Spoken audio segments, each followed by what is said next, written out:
नमस्कार, स्वागत है आप सभी का। एफएम न्यूज देख रहे हैं आप और आपके साथ मैं हूं नितीशा बंसल। रुक करेंगे दिल्ली और एनसीआर से जुड़ी खबरों का।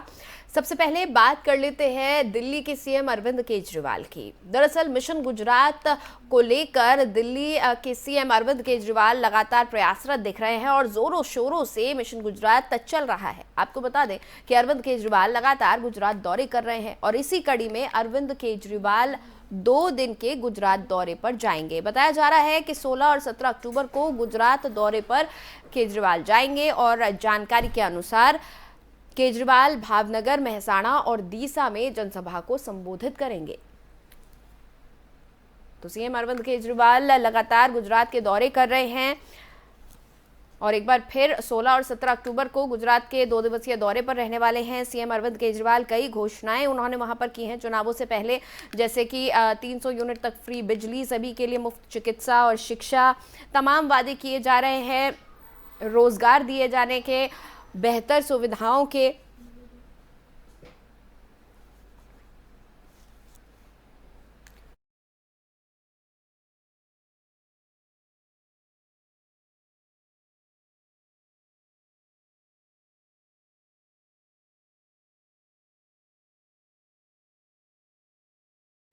और दिल्ली की एक अदालत ने उत्तर पूर्वी दिल्ली दंगों से जुड़े एक मामले में आम आदमी पार्टी के पूर्व निगम पार्षद ताहिर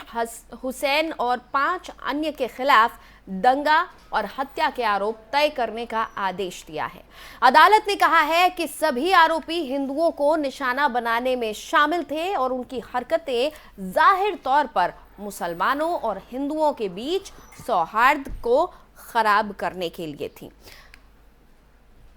अतिरिक्त सत्र न्यायाधीश पुलस्त प्रमाचला ने मामले की सुनवाई करते हुए ताहिर हुसैन के अलावा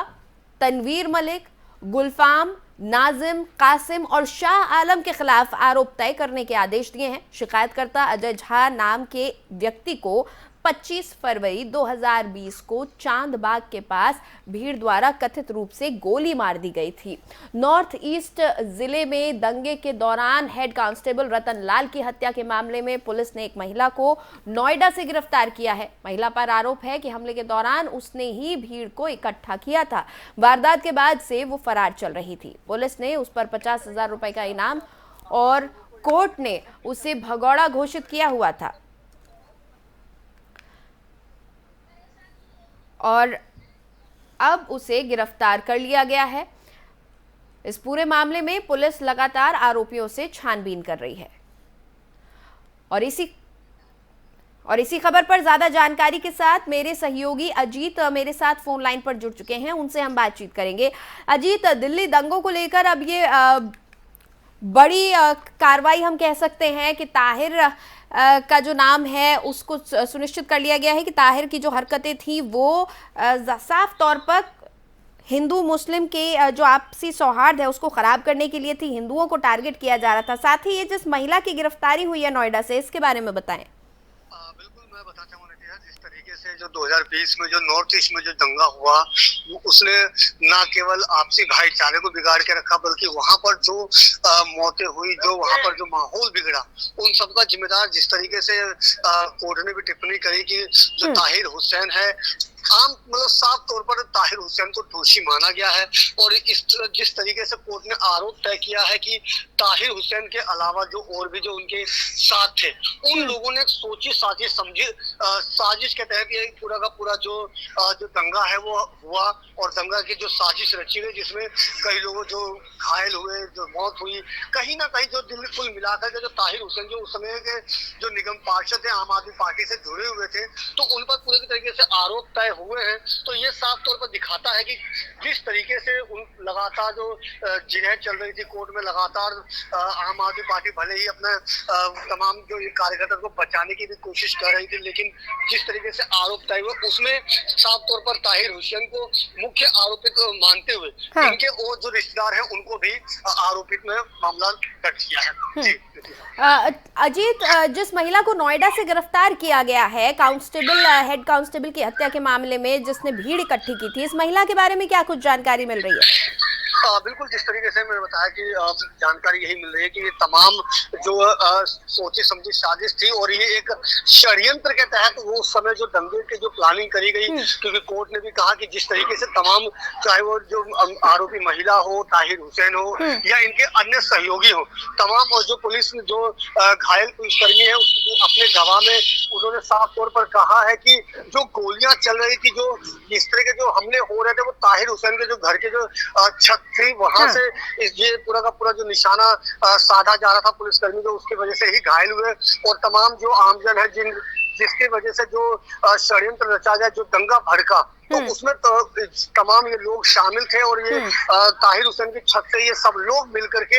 ये एक साजिश रच रहे थे और वहीं से सारा का सारा ये प्लानिंग की गई थी। ठीक है अजीत, लगातार ये देखा जा रहा है दिल्ली में केजरीवाल सरकार के लिए मुश्किलें बढ़ रही है, चाहे वो शराब नीति की बात हो, चाहे केजरीवाल की सीएम की एलजी के साथ जो लगातार टकराव की स्थिति बनी हुई है उसकी हम बात कर ले। और अब ये साफ हो गया है कोर्ट ने, देखिए कोर्ट की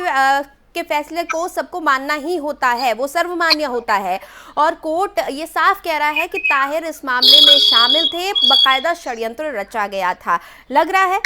आम आदमी पार्टी के लिए मुश्किलें और बढ़ेंगी, दिल्ली में आने वाले दिन मुश्किल होने वाले हैं सरकार के लिए। बिल्कुल नीतीशा, बताना चाहूंगा जिस तरीके से दिल्ली में अभी मैं अगर बात करूँ तो लगातार आम आदमी पार्टी दिल्ली में एमसीडी चुनाव को लेकर के एक मुख्य में कह सकते हैं कि राजनीति कर रही है और तमाम जो आरोप प्रत्यारोप की राजनीति चल रही है। तो कहीं ना कहीं जिस तरीके से ये आरोप तय हुआ है और सबसे बड़ी बात यह है कि जो आम आदमी पार्टी के एक निगम पार्षद जो कहीं ना कहीं जो लोकतंत्र के एक चुने हुए नेता थे, तो उन पर जिस तरीके से वो भी उनको मुख्य आरोपित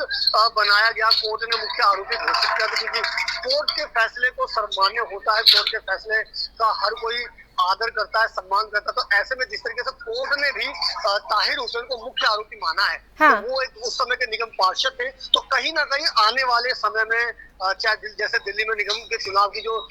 तैयारियां चली, तो उस समय भी आम आदमी पार्टी के लिए बहुत बड़ी मुसीबत बनकर खड़ा हो सकता है। ये दूसरे शब्दों में कहें तो कुल मिलाकर के बीजेपी इसको बहुत बड़े अपने हथियार के रूप में न केवल लेगी, बल्कि शुरू से बीजेपी इस मुद्दे पर आम आदमी पार्टी पर हमला बोलती आई है। और एक बार फिर से अब भाजपा को एक बहुत बड़ा हथियार मिल गया है आम आदमी पार्टी के खिलाफ, जिस तरीके का जो, क्योंकि निगम में पिछले 15 साल से बीजेपी शासित रही है और अब ये एक और मुद्दा मिल गया, एक और हथियार मिल गया है जिससे वो आम आदमी पार्टी पर हमला कर सकेगी। जी नीतीशा, चलिए बहुत बहुत शुक्रिया अजीत इस जानकारी के लिए। तो मेरे सहयोगी अजीत बता रहे थे कि किस तरह से कोर्ट ने ये साफ कर दिया है कि जो कुछ भी दिल्ली दंगों में हुआ वो सोची समझी साजिश के तहत हुआ था। इसमें मुख्य आरोपी अब ताहिर को मान लिया गया है। ताहिर आम आदमी पार्टी से संबंध रखते हैं और जाहिर तौर पर क्योंकि निगम चुनाव भी नज़दीक हैं तो इसको लेकर बीजेपी शांत बिल्कुल भी नहीं बैठने वाली है। बीजेपी इसको मुद्दा जरूर बनाएगी और आम आदमी पार्टी के लिए भी आने वाले दिनों में ये जो दंगे हैं ये एक और नासूर बन सकते हैं।